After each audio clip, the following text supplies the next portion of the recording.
Nyakoro moge juang en gino marani riyo yo makare kamora mora ma intiere wakini machiegni weche manyien mag migago kama weche mathoth timore kantiere bura kacha matimore oko nyaka mathoth bende mawikoni mawuok e kor gwenge nyakoro moge juang mago duto waikoni kae weche manyien masani da biro ni achiel kachiel gibedo koda ka nyaka giko kadhi bedo kae kakelo ni weche gibende kama intiere ka intiere ot intiere tich intiere kamora mora e kona ma piny Kenya kod pinje ma oko rwakini machiegni bedo koda kae nyaka giko to mokwongo magi e thund weche makawuono.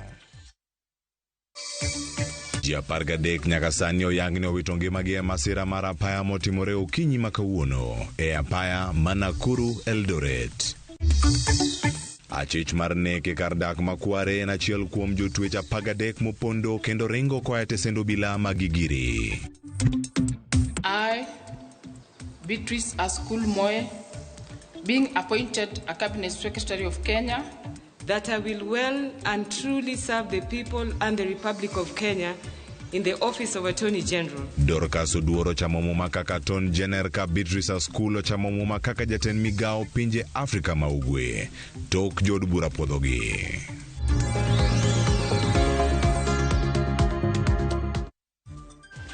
Arwakni machiegni nyakoro moge juang winy kene weche gi achiel kachiel kiluogi e mbui mago mag Ramogi TV.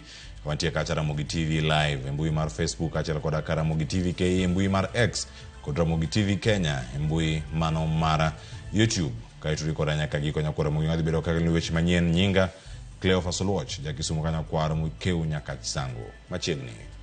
Ji 13 owito ngimagi kama moko 55 dhi nyime gi yudo thieth e ute thieth mopogore kaluwore kod masira makoch mar apaya manotimore kogwen makawuono e kind bas kod mtoka moro matin. Kaluwore kod joneno basno mar kambi mano mar Coast Bus mane riko wuok e Kisumu kochomo Mombasa nene kod ng'ikruok kata kapok owuok Kisumu ka brek mare nochweyo chot kapok mano kochopo machiegni kod miga mayudore kanyo mano miyo upodho kuom nyamburko matin mane nitiere mbelene. Simtoso Kinda nigler mathoth. Chumbe modong mag bas kod nyamburko matin nyiso rach mar masirano mano mondo timre kar sa 10 kogwen e alwora mar Migaa, kaunti ma Nakuru. Chiemo, lewni kod mwandu mamoko mag jowuoth odong ka okere apaya. Safar mar Mombasa ng'adore gi kore. Joneno mano mondo chopo ka temo kar nyalogi mar reso moko kuom oganda mane pod omoko e chumbe mag bas. Masira makochno notimore e kind bas mar Coast Bus mane riko wuok Kisumu kochomo Mombasa mawachore ni brek mare nochot. Gima nomiyo tumo nyamburko matin mane rikni e mbelene mokelo tho mar ji 13 kendo weyo ji 55 gi hinyruok. This morning we have had a tragic road accident which occurred at around 4 in the morning. At this point, along Eldoret Nakuru Highway, at this point known as Migaa, involving a Coast Bus and a small car, Toyota Passo. Kalure kod joneno, basno ne ni kod ng'ikruok kata kapok ne owuok Kisumu, ka jowuoth wachore ne osiko nyiso jariembo mondo lokgi e gari machielo. Gari ilikuwa inatoka Mombasa inaelekea Kakamega kuchukua watu. Ndio wakuje Kisumu wachukue sisi wenye tulikuwa Kisumu. So tukangoja, tunaambiwa gari imetoka Mombasa lakini iko na shida. So tukangoja tu ikakuja saa 10:50 hapo tukapanda sisi. Tukikuja nasikia kuna baba walikuwa nasema hapo ndani eti gari haijafanywa service. So tukakuja but gari ilikuwa inashindwa kupanda mamilima. Tukafika Kericho. Watu wakasema hatuwezi endelea na safari. Mtushukishe kampuni angalie gari nyingine tufanyaje itupeleke Mombasa. So watu wakakasirika hadi wakaslap madereva. Wakawaambia watafute gari nyingine tupeleke wapi? Mombasa. Wao wakashuka wakasema kuna mechanic anatoka Kisumu. So mechanic akakuja akajaribu kutengeneza gari kanguruma. Roda mane achiel kuom jowuoth mane rikni e basno mabende otonyo kod adhola matin e lwete manenore lero ni kata obedo ni fundi notemo loso nyamburkono nenore ni onge pogruok ka basno ne brek mare oduogo chot kochomo Nakuru. Tukikuja hivi gari kaanza kuja kwa kasi inapita bumps haraka sana. So watu wakaanza kusema shida iko wapi? Hadi mama mwingine anasema atamulia mtoto hapo. Sasa ndo watu wakasema aje acheni kupiga kelele driver amesema breki imekatika. Sasa tukakuja tu tunapita bumps mbio ndio hiyo gari kanini ikagonga hiyo gari kapo hivyo. Joma wetu ngima gi oting'o mine abich to abiriyo kod nyathi achiel. From the pass, we have a total of 11. We have a total of 11, and from the small car, we have a total of 2. The small car was carrying 5 passengers, including the driver. Ji 55 mano yudo hinyruok dhi nyime gi yudo thieth e ute thieth mopogore mantiere alwora mar Miga. In Molo Hospital, we have 10 who are now receiving treatment for various injuries. Then we have PGH Nakuru, 17 injured people who are taken there.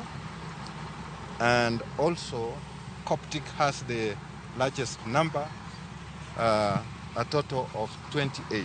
Ogai mar obila e Omar Okaka Jasper Ombati lero ni nonro dhi nyime mar yango gima ne nyalo kelo masirano. Simfros Okinda, Ramogi TV. Sasa mondo ket chuny jogo mowito ngimagi kama kare ka jogo ma ohinyore okwane gi chang mapiyo ka gidhi nyime kod yudo thieth kuonde mopogore opogore e alworano mano ma Nakuru. Kama chalo nyakoro mugjongi e kaunti ma Nairobi, achich mar nek makware e kaunti ma Nairobi kod jomoko 12 olal kendo pok ong'e ndachgi mano ka owuok e sendo obila magigiri. Collins Jumaisi kachiel kod ji 12 mamoko mane wuok e pinyno mar Eritrea ne ofweny ni opondo e kar kano mabus mano magigiri kar saa 11 kogwen makawuono. Jumaisi obila ne otudo gi nek makoch kaluwore kod wacho ni mano manweng'o mar ringre auchiel e kar mana alwora ma Mkuru dwe mokalo. Nyocha osedonjne kod nek mag ji 6 kendo ne orito duoko kata mondo mi oduoke e doho.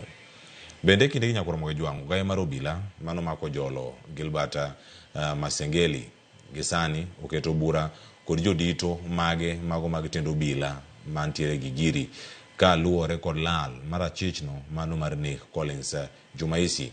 Jafamo marwa nitie kanyo nyakoro moge jwang Walter Nyambaga odolo tach are ukinyi makawuono kendo koro adana tudre kode mondo mi omiwa ne ler mathoth gima ne otimore te sendo obila no nyakoro moge jwang kasani wantiere kode kae achiel kachiel Walter Nyambaga mondo mi okonwa ne chal mar wach to en mane.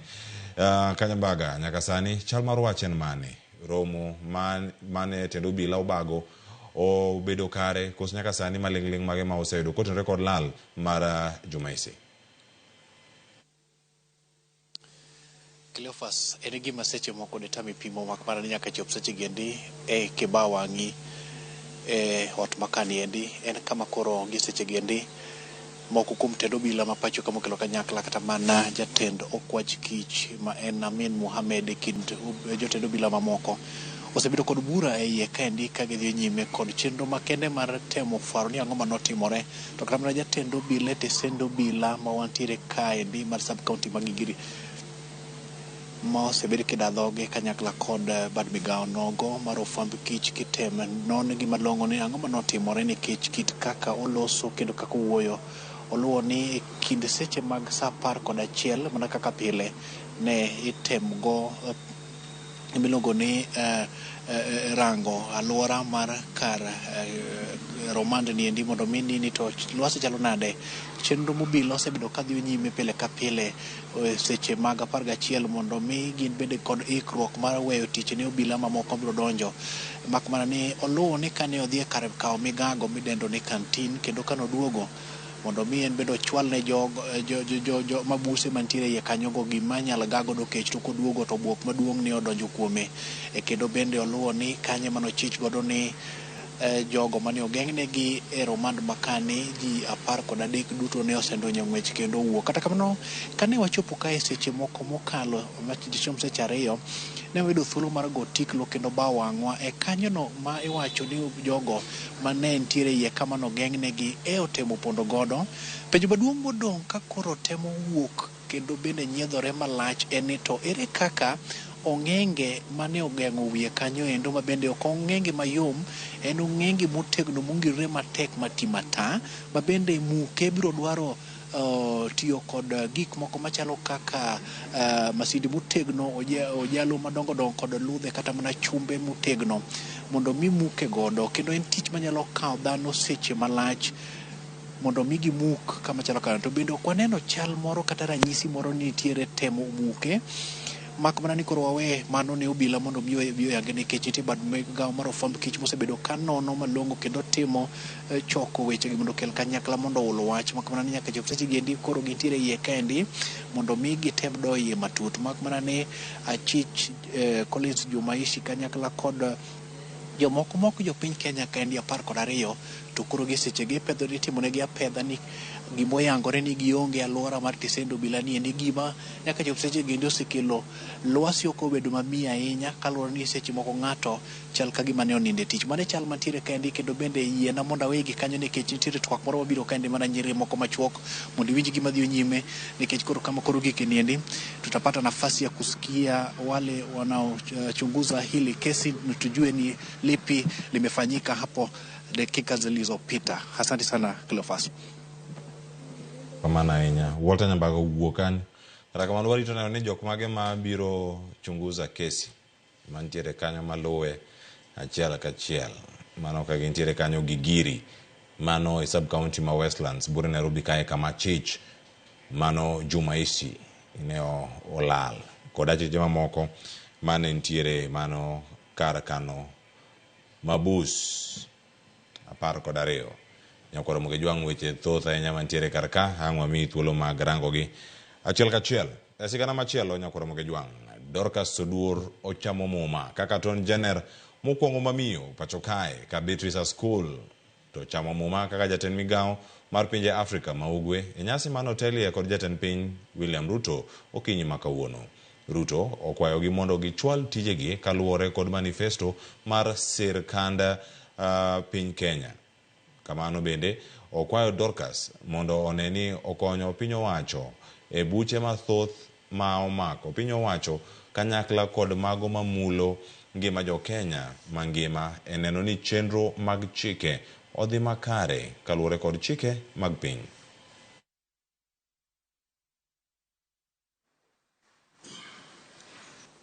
I, Beatrice Askul Moe, being appointed a Cabinet Secretary of Kenya, do swear that I will at all times be faithful to the Republic of Kenya, that I will well and truly serve the people and the Republic of Kenya in the office of Attorney General, that I will undertake to hold my office as the Attorney General with honor and dignity.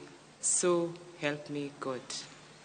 You come into office as a very critical moment in our nation. I will advise you to carefully read the manifesto upon which this government was elected.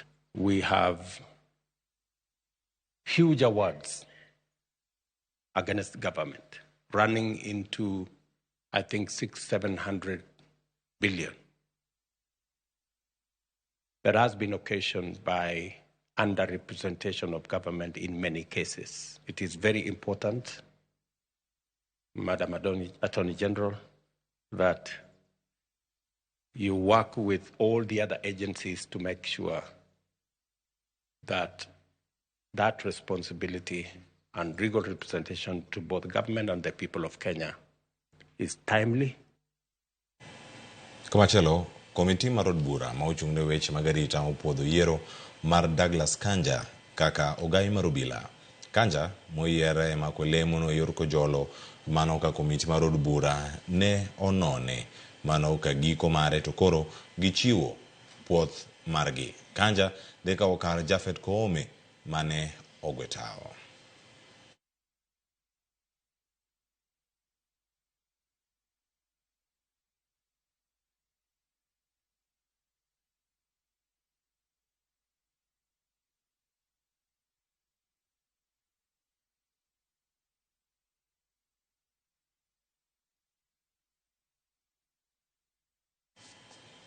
Gavana ma Baringo Benjamin Cheboi ogolo siem ne jodak mantiere e kaunti no e wi koth mapek ma pod dhi medo chwe kuom juma achiel e kaunti no. E romo mano bago kanyo kod jofwambo e apise kanyakla kod riwruok mano mar Kenya Red Cross Society, Cheboi oyango ni koth ma kamae biro kod midhiero mopogore kaka sianyruok lo ne jodak mano man machiegni kod gode mago ma Tugen, Sigowo kod Kipserman mano kama gintiere e kaunti no. Gavana no bende oyango ni jodak mantiere kuonde godego kod jodak mochiegni kod aoche mondo mi odar. Jatatije mano mar Kenya Red Cross e hoho mar Okak Felix Maiyo kod jaod bura ma Baringo North mano Joseph Makilap ne opuoyo kingego mabende giwacho ni biro konyo jodak ma kaunti no. Kwamba mvua bado ni nyingi na itakuwa nyingi zaidi tokea Alhamisi na Ijumaa. Sehemu ambao zitaadhirika zaidi kwa mvua nyingi ni Ewalel Chapchap katika Baringo Central, Marigat kuelekea kule kwa Lake Baringo, Mogotio. Sehemu mbalimbali kule Mogotio mvua itakuwa nyingi zaidi kushinda sehemu zingine. Those living in flood or landslide prone areas should consider moving to higher grounds to protect lives and property. I dare say they should not consider. They should actually move. Muhakikishe pamoja na watu ya nyumba 10, muhakikishe raia na wananchi waishi sehemu ambaye iko sawa, sio juu ya milima au kwa njia ya maji, kwa sababu hii mvua bado inazidi. We take this time to appreciate the level of partnership that we have had with the county governments here in Baringo, and our rallying call to our people from Baringo is let us move from the high levels, from the dangerous areas that are likely to put us into more problems.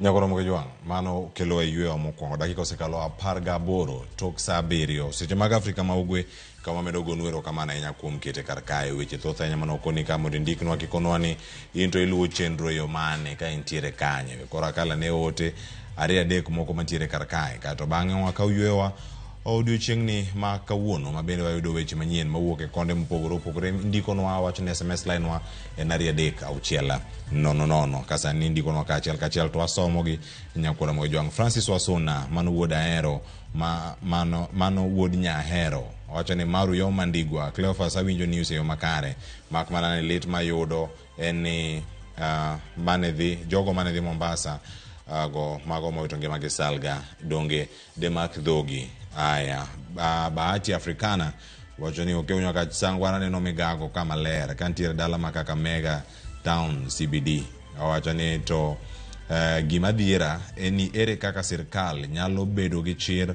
mar wacho ne jopiny ni achich mane olal manolal gi ngima oganda mathoth kamacha opiro ng'wech molal makoro anaol gi kenjwani aya erokamano Sharon Ramogi TV maler kabisa Sarasinga marwang neno West Kanyamkago asedonjo kendo aneno migago mos amor gi Ramogi TV pile ukinyo chogo Cleo aneno chenro Ramogi TV ler antiere Uzimo University erokamano ahinya kaunti e godego makanya kwar mano dala kokal inside akwan jalamo wuod Uyoma amwochi Ramogi TV kan tulu kadem watimo mos kwa masira motimore wachoni mos na min Robi jaote Rose koda Oden Joseph Melvin Uwor nikoda wachoni Cleophas anapoda Uworo mana kaka joma undu wuok e sel sirkal oketo iler ni nango motimore we are not children bano ntiere karka kama peresa adhiambo luo chenro kantie Kisumu erokamana enya wachoni luo chenro kanyo kod Leslie Akinyi Wesley Ayeko Ashley Sasha Ayeko koda Brevin Uchieng Otieno erokamana ahinya gi jogo duto mantiere karkanyo aluore erokamano kuom kete Ramogi TV ote mamoko nyakora Ramogi jogo mapod onyo karkae wawinjo news e yo makare kantiere dala karka ntie kod Rosiana Penina Minodhis Mili gi familia te mano mar Owigo Lang ma Sheila Olang winjo news maber kantiere dala Karungu nyakora Ramogi jogo weche thoth ahinya mana kama ntiere kodi karka weche thoth mabende ang'wa duogodo mana bang' ka ywe masani ikete mana karka ka waduogo weche manyien dhi nyime kikiri mabora.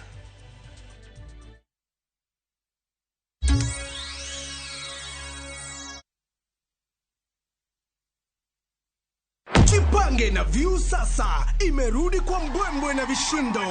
Jipange leo kwa nafasi ya kujishindia mamilioni ya pesa. Jipange ushinde na View sasa. Bonyeza *487*3# na uweke 50 bob tu au tuma kwa paybill number 724177. Account number ikiwa ni nambari yako ya simu. Utapata content na point 50 za kuingia kwenye draw ya kujishindia 50,000 kila siku, milioni 1 kila wiki na grand prize ya 3 million shillings. 3 million shillings. Jibambe na content nyingi zaidi, uongeze chances zako za kushinda. Jipange na View sasa. Weka 50 bob tu na huenda ukajishindia 50,000 kila siku, milioni 1 kila wiki na grand prize ya milioni 3. Shinda mamilioni. Sheria na masharti kutumika. Imeidhinishwa na BCLB number 0000130.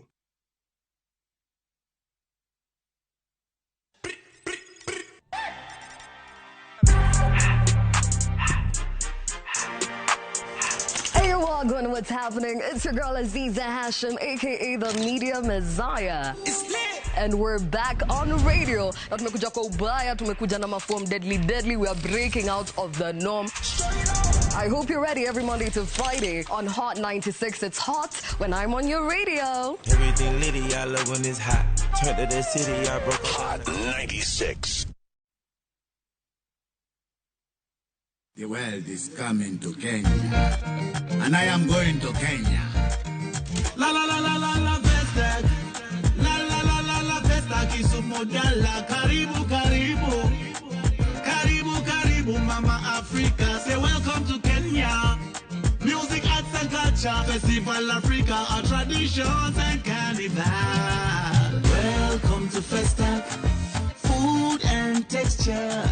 Welcome to Festa.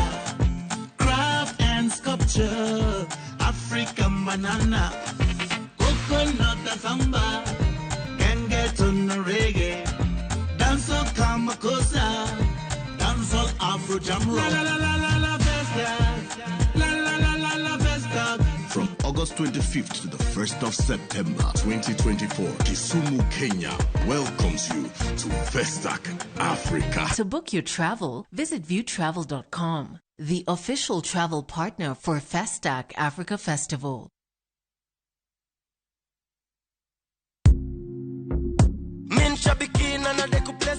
Naitwa Daniel Kimanzi, nimetoka Kitui County. Mimi kazi yangu ni I'm an engineer by profession. Shambiki ya Fieta, nilianza kucheza na pesa kidogo, nikimprove kidogo. Nilikuwa nakula tu natoa, nafanya kazi zangu, lakini mpaka saa hii ndo nimefika mahali nikakula pesa mzuri yenye inaweza nisaidia. Saa hii nikiwa nimesimama hapa, niko na furaha sana. Nimeshinda 1.5 million kama venye mnaona kwa hii check. Hii pesa itaenda kunisaidia sana pamoja na familia yangu. Niko na watoto shule, italipia fee. Biashara yangu ya construction pia huwa inahitaji pesa mingi, itaniboost kiasi kikavito, na pia nitaendeleza mambo zingine zangu. Win big in seconds. Aviator Shabiki.com inakupa the biggest multiplier in Kenya. Shinda up to 50,000 times your stake. Yani ukiweka stake ya 100 bob, ndege ipeperuke, unashinda 5 million within seconds. Changamkia Aviator on Shabiki.com. Not for persons under the age of 18. Authorized and regulated by BCLB license number 428.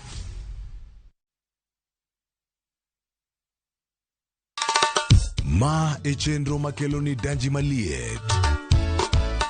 Ma echenro makeloni weche mamolo seche duto. We are only beating job. Kik od belo bai. Kawuono an kod moral mar mdakel belo kaka winjore. Ma echenro makeloni duond yawuoto nagi. To wakwayo rowere bende kiyudo matin kik icham te ikungo. Duond mine kaja odi miyo nigi pesa malo dichuo. Support. Kodo hala. Gimotimo as a fashion house, we measure in both ladies gi chuo. Mane mbak ndalo chakre wuok tich nyaka tich abich saa 8 odiochieng'. Mane Ramogi TV.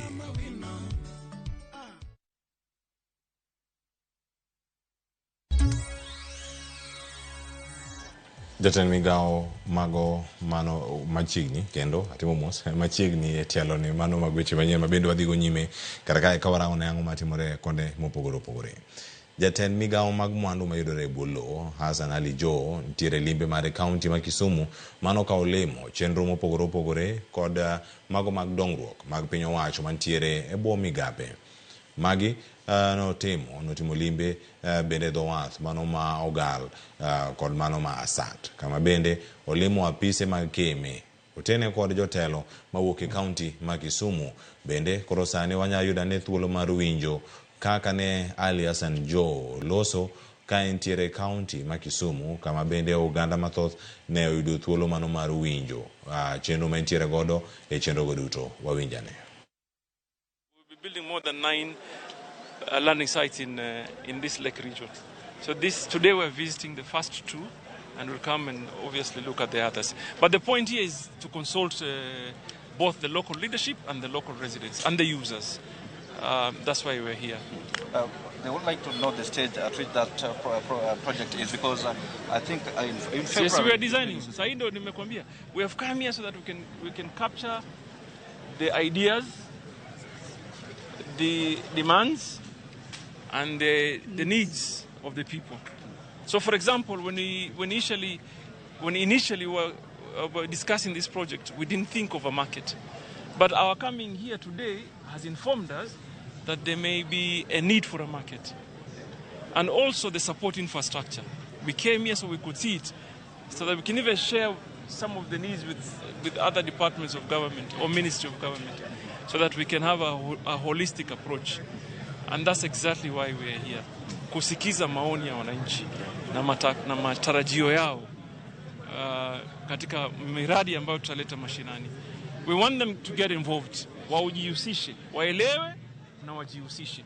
And we are particularly interested na viongozi na wananchi na wale husika ambao watatumia hii mali. Tusiwaekee kitu ambayo kiwafai. Na tukiwaekea isipowafaa wao wamechangia. Na honestly, because hii uwekezaji ni pesa mingi. Tukileta hapa, tulete mtu asiseme mbona ukuweka hii, mbona na tumepanga na wewe.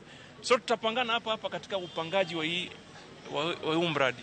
Ndio maana tuko hapa. Na pia nimekuja hapa kutembelea watu wa hapa. I've engaged the county government na nitaongea na watu wengine wa serikali. Unajua, you know the Kabonyo story. It's all over the place, isn't it? Now, Kabonyo ni mradi ambaye pesa imetoka katika serikali ya Hungary. Pesa imepangwa, maandikiano yamefanywa, design zimetengenezwa, contractor ameletwa, lakini pia sisi watu wa serikali tunafaa tusaidiane. Unajua, hakuna namna mtu wewe unaendesha jopo lingine la serikali ambaye huwezi kusaidia lingine. For example, ule contractor amesumbuka sana kupata approval ya NEMA. Kupata approval ya NEMA. Wewe mtu wa NEMA unasahau kama hiyo mradi bado na serikali na ni wananchi. Ama ile kitu inaitwa NCA. NCA kusumbuana na contractor kumpatia approval. Amba hata county tumekubaliana hapa kwamba they will be supporting these programs. So that sometimes unapata lawama ambaye hujui inatoka wapi kwa sababu mtu mwingine tu hataka kufanya kazi yake. And therefore mimi nimeambia hawa watu. Mimi mwenyewe nimeambia hawa watu. Nataka baada ya kama siku kidogo nirudishe hapa. When the president comes here in this region, I want to bring him there. Mimi mwenyewe. And I have told the contractor, immaterial of all excuses, hii wiki isipite. Hii wiki isipite. Na nimeambia hawa watu ya NEMA, tafadhali bana. Tutaheshimiana. Kama watu nafanya kwa department yangu, I will not allow anybody to delay me. Do what is supposed to be done, lakini usitusumbue kutudelay. So hapo na NCA and any other government institution, tafadhali don't delay our projects. Do not. Because mwananchi hezi elewa, ataona tu hatufanyi kazi, and it's very difficult to go to mwananchi and try and explain ati sijui county haijatupa approval, or NEMA haijatoa approval, or NCA or any other body. So hii ni kitu ambayo we're going to address conclusively, but in the meanwhile, we have told the contractor we don't want to know anything. Taki kujua.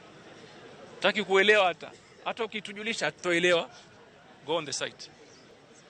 And PS has informed me here that jamaa sahi kuna low loaders zimebeba excavator na hizo machine zingine yuko njiani, kwa sababu hatuna muda wa kupoteza ndugu yangu.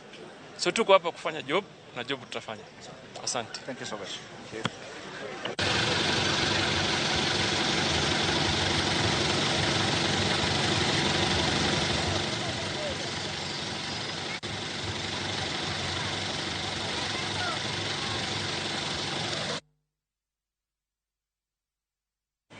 Nakora mgejo mago motimore county ma Kisumu jo kanya wacho ni onge ngama bodi legi mago jo mwandu mane bulo kod mago bende mag yuto mag nembe kata blue economy mabende ntiere kar kanyo. Nitie county ma Kisumu wacho ni chenro ma kabonyo kanya gwal koro nego beni rango malongo ngama chungo chenro go achiel kachiel obedo ka kawaluoni limbe mar Ali Hassan Joho man jatend migao no tend limbe mare motimo e county ma Kisumu.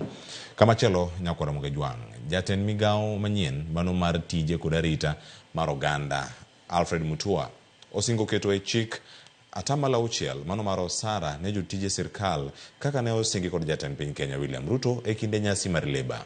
Mutua owacho ni apise oikore ne keto e tim singo mag tend Kenya Kwanza moting'o loso luor kod rito chik e kind jotich kod joma ondikogi. Bende omedo ni oikore mar twak gi jotije duto masani ni e ng'anyo kod mago duto mapango dhi e ng'anyo.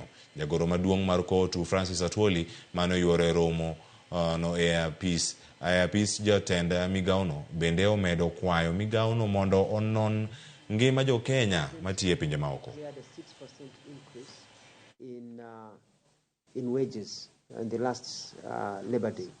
This government is keen on improving productivity, and because once you improve productivity, you grow industry. When you grow industry, you create more jobs. In the same hand also, we need also to promote the rights of the employer. The employer needs to have the right to employ the people they want to employ and to also to increase their productivity. What I want to promise the country is that under my watch, I'll be doing whatever I can to stop strikes before they happen. The other area we have touched on is indirect slavery practiced in the Gulf to our children who go to Saudi Arabia, Qatar, and other places where they are maimed, killed.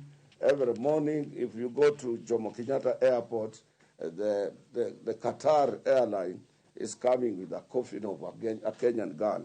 So the minister said he would open his eyes wide open and make sure that he deals particularly with the employment, National Employment Authority. Okinde mag jaohala Jimmy Wanjigi koro dwaro ni do migi thuolo mano mar dhi e do mamalo mar donjo ne ogai mar obila mano mako jolo Gilbert Masengeli. Okinde go kama oting'o Paul Mwite kaachiel kod Kalonzo Musyoka wacho ni obila ne odhi ataro mar chik do mane ogol juma ma okalo mane tamo gi mako jaohala no. Okinde go bende onyiero bura makoro itudo godo Wanjigi mano mar bedo kod magina ma ok opuodhi ka giwacho kanyo ni jaohala no do ne omiyo ratiro mar bedo kod magina kaluwore kod bura mano ma omako kanyo higa mar 2019. Wanjigi ne omak nyoro odhiambo kama ne ochopo e apiso kwach kiche county ma Nairobi alwora ma Milimani kama ne dwaro mondo mi odhi ondike doge. Don't shoot me! Don't shoot me! Don't shoot me!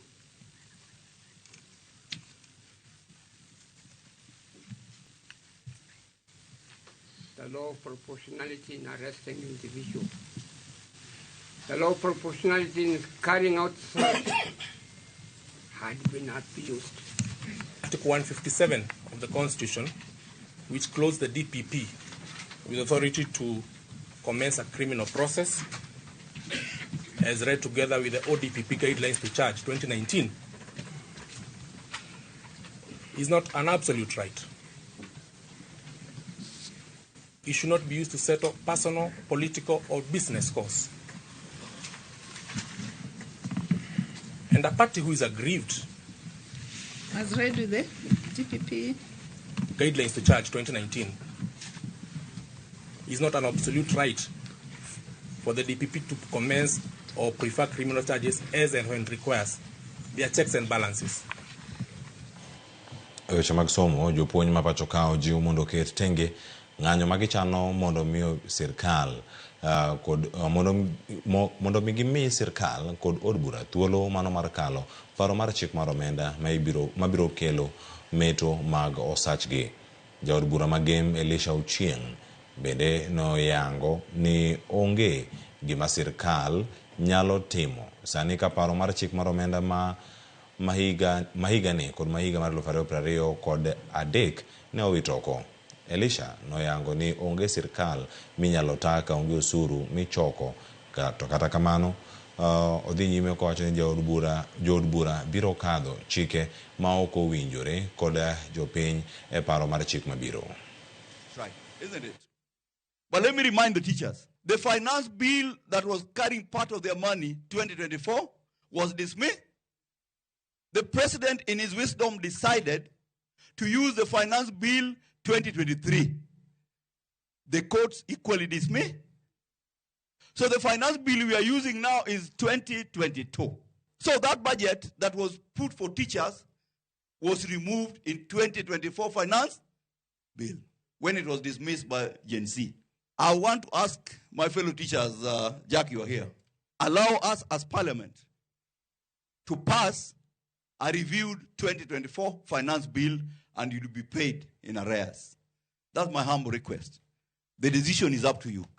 But me, I'm giving a request. Kaka lisho dia?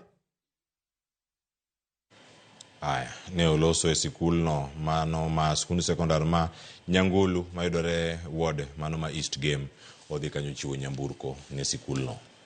En juma chiel nyakora moge jwang tok ywaruok nenore e telo mar duond buch siasa mar ODM.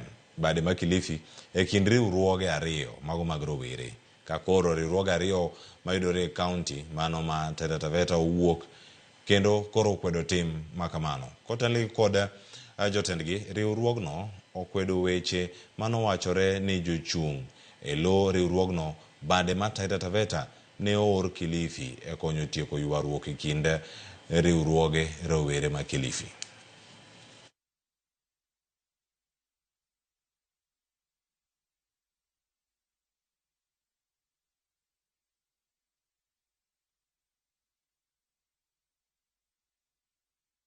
Sasa ndio sisi tunajitoa, tunasema kwamba hatujaketi na mtu yoyote katika mkutano wa kusuluhisha mambo ya Kilifi. Kilifi wako na able chair Mheshimiwa Teddy Mwambire ambaye ndio County Coordinating Committee. Kama kuna msaada angehitaji, angeongea na County Coordinating Committee chair wa Taita ambaye ni Mheshimiwa Ginton Mwachofi.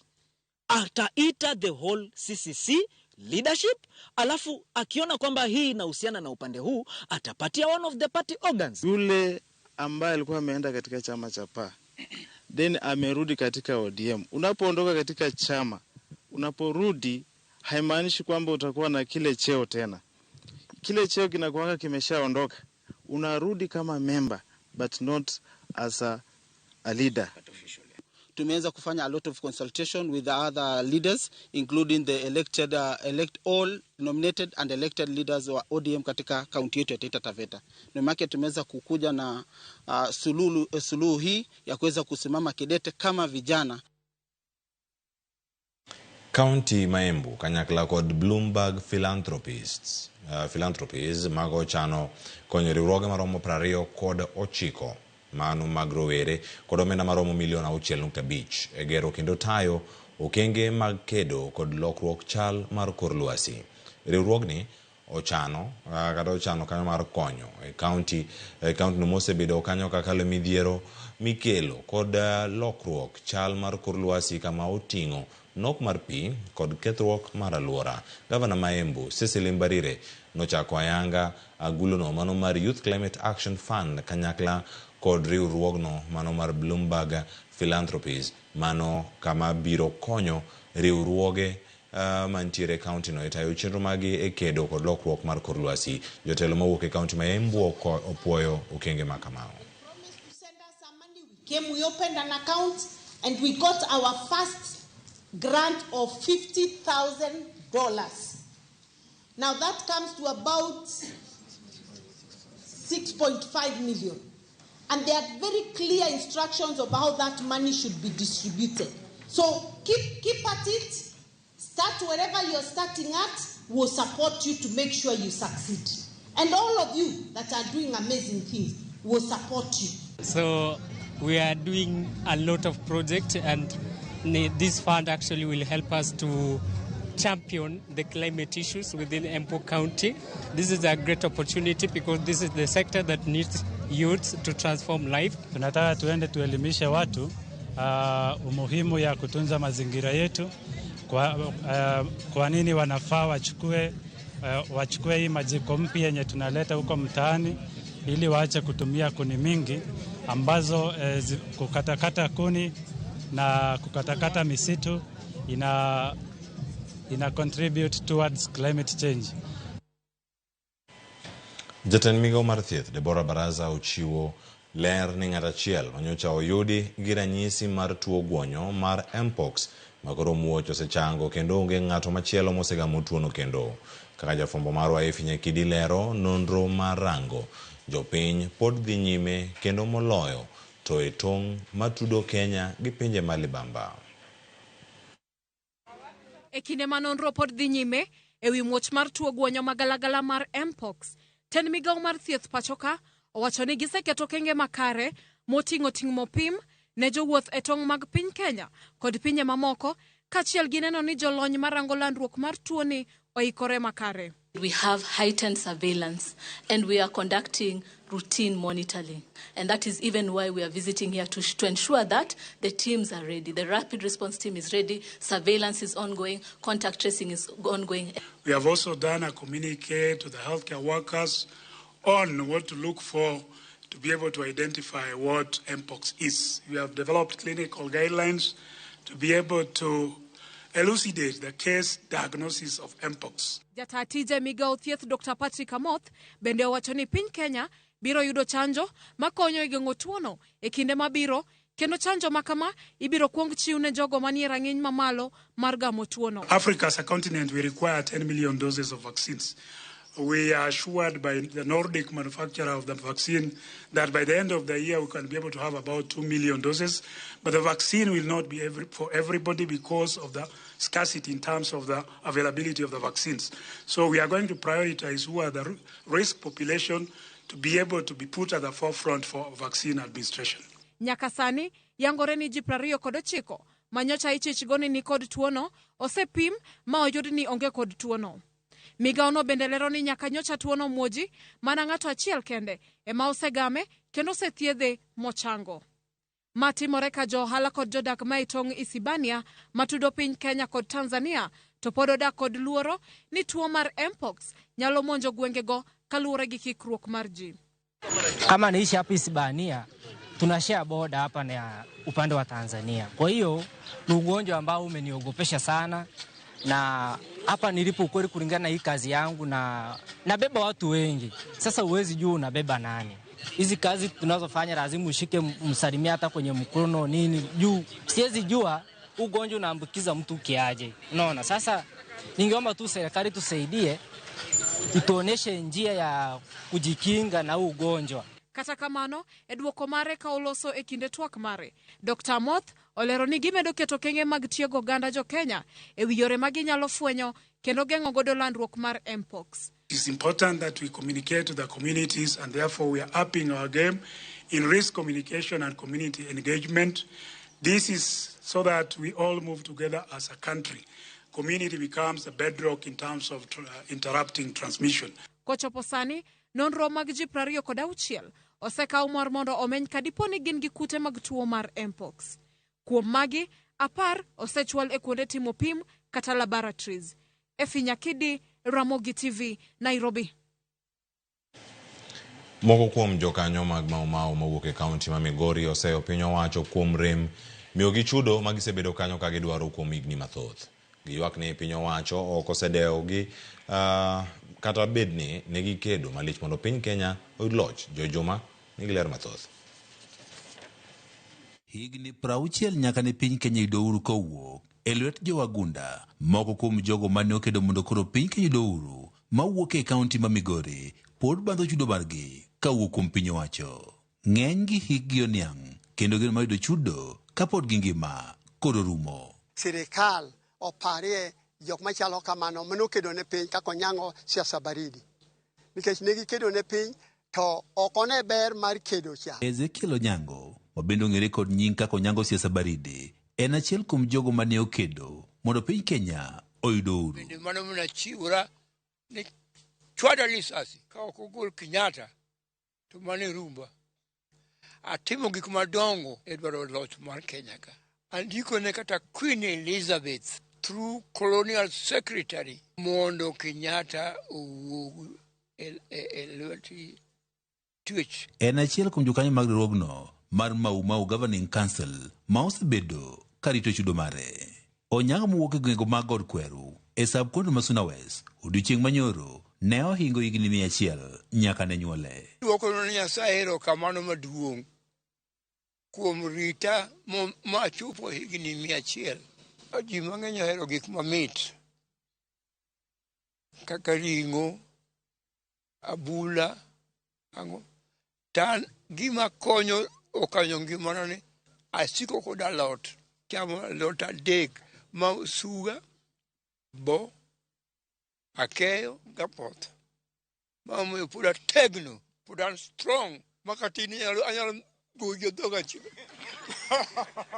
Owachne gisirito chudo kowuok kuom piny owacho makoro kata geno rumo. Asechandora ne piny gik mang'eny, onge gimoro ma jo sirikal ma piny osetimo na kata para. E kinde twak marwa kod Ezekiel Onyango, wabendo ng'ere kod nying mar siasa baridi, ne oyango ni ka opogore kod kedo ne Kenya mondo kod uhuru, bende osebedo jasiasa marahuma kuom higni duto.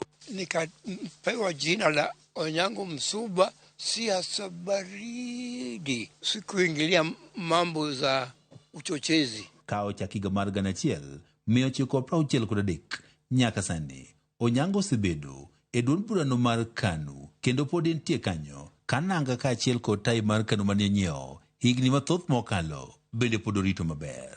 Mae monoroko do 1963 emanopogo mage. Nadagi ne okaloki kama mnyuna achako godo siasa Kenya ka. Kata party moro kanyalo loko kendo. Josiasa mathoth osebedo kakoro loko duond buche maggi. Kata kamano, Onyango to pod ochung' e duond burano mar KANU ma osebedo kuom higni 60 mokalo. Owacho ni josiasa mathoth loko duond buchego mag siasa nikech gimanyo pesa. Dwaro chiemo mochandogi. Tan chiemo mana dwaro ni onge gima dwaro ni piny Kenya oyudo loch. Onyango en achiel kuom kwan ji machuok ma osedak nyaka higni 100 e piny ka. Kabinde wacho ni chiemo makare en achiel kuom yorego mag dak aming'a.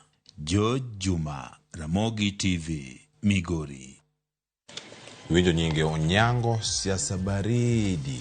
Mano nyinge matie kanyo higni 100 poti pak Nyasaye omed mie teko ka gimwacho no chamo mana lot dek osuga kod mito kod gik mamit apoth gini ichamo mana pesa chips chapato kiwe iwacho ni yero nyaka ringo koro mo jwang chama lot wadag mathoth wachopi higni 100 mane makelo wa yweyo mar ariyo modaka okar kae to te chalo kama Ramogi TV ka Maken Ongwea mara jongima Rose Salvation Church Ramogi TV ler en mana ni wantiere ka lendu erokamano Nelson Awinji eyo makare antiere mbita erokamano Nelson Ramogi TV mano oremoso donjo kar Ramogi TV poda akete mana kae kena mora ahinya awuoro kaka jakuodhiang moyudi gidhiang wacho ni Mabenda Charles Musnanya Mera Emilio Lang mantiere kanyo min Awan min Ingrid Machelo bende nitiere kaka pile Benta Charles kantiere Karen Nairobi erokamano ahinya ote bado chopo Ramogi TV an Ken erokamano Ken yoro ote 100 okanga asom gite ketho ne jowadu mantiere SMS kanya asoma ne Facebook Lucky Boy Ramogi TV ler gwenge makusa erokamano ahinya kusa joma neno kantie kusa Frank Ateng wacho ni present ka wuok game kodiaga erokamano ahinya CBD kanyo untiere yo makare, erokamano kuom tich makare. Eunice Owiti ma Yun chogo nyar pinje te aneni maler ka wuoka Gomongo Asaika, erokamano ahinya. Richard Oluocha mosi kanyo aneno chenro kan Nyawita Kisumu Kondele mathoth pod biro nyakoro Moge Jwang en dakika 51 tok saa 7. Remi VK bende pod ntiere kar kanyo koro jaduogo kodgi bang' yo moko sani kik idhi mabor.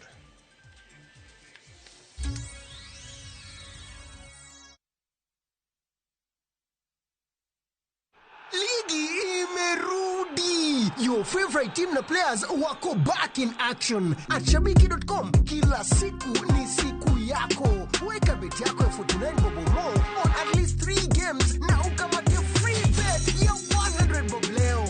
Not for persons under the age of 18. Authorized and regulated by BCLB license number 428.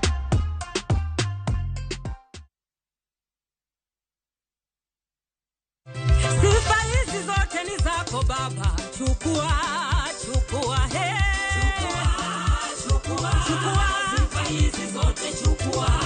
Sifa hizi zote ni zako baba, chukua, baba, chukua, he. Chukua. Kupata wimbo wangu wa sifa, bonyeza *811 *343 hash. Kumbuka, sikiza na Citizen ndiyo nyumbani kwa wasanii wote. Jipange na View sasa imerudi kwa mbwembwe na vishindo. Jipange leo kwa nafasi ya kujishindia mamilioni ya pesa. Jipange ushinde na View sasa. Bonyeza *487 hash na uweke 50 bob tu au tuma kwa paybill number 724177, account number ikiwa ni nambari yako ya simu. Utapata content na point 50 za kuingia kwenye draw ya kujishindia 50,000 kila siku, milioni 1 kila wiki na grand prize ya 3 million shillings. 3 million shillings. Jibambe na content nyingi zaidi, uongeze chances zako za kushinda. Jipange na View sasa. Weka 50 bob tu na huenda ukajishindia 50,000 kila siku, milioni 1 kila wiki na grand prize ya milioni 3. Shinda mamilioni, mamilioni. Sheria na masharti kutumika. Imeidhinishwa na BCLB number 0000130. Kwa Ramogi. Regulation okodhi through gimiluongo ni public participation. Beikori mar donjo matut e weche madongo e Uganda wa. Mibadhi mawuok e TSN ng'eny seriously. I have to say this. Wanono weche siasa kod weche mamulo ngima jopiny. Sama gigo nyaka japur. Nikech japur ni obro puro kande ni otere kanye. Buch jopiny en kama wamiyo pek paro kachiel kod nonro ma intiere godo. Wan gi chike mabeyo matayo gigi waduto te. Ok diang' wachnya every time ka ng'ato dwaro to waloko chike. Nyinga Trevor Ombija jandingo panga jonyakach dendo nombija taya nyakwar guok kocha pesa. Wanere kendo. Tich adek ka tich adek, saa 3 otieno, mana Ramogi TV.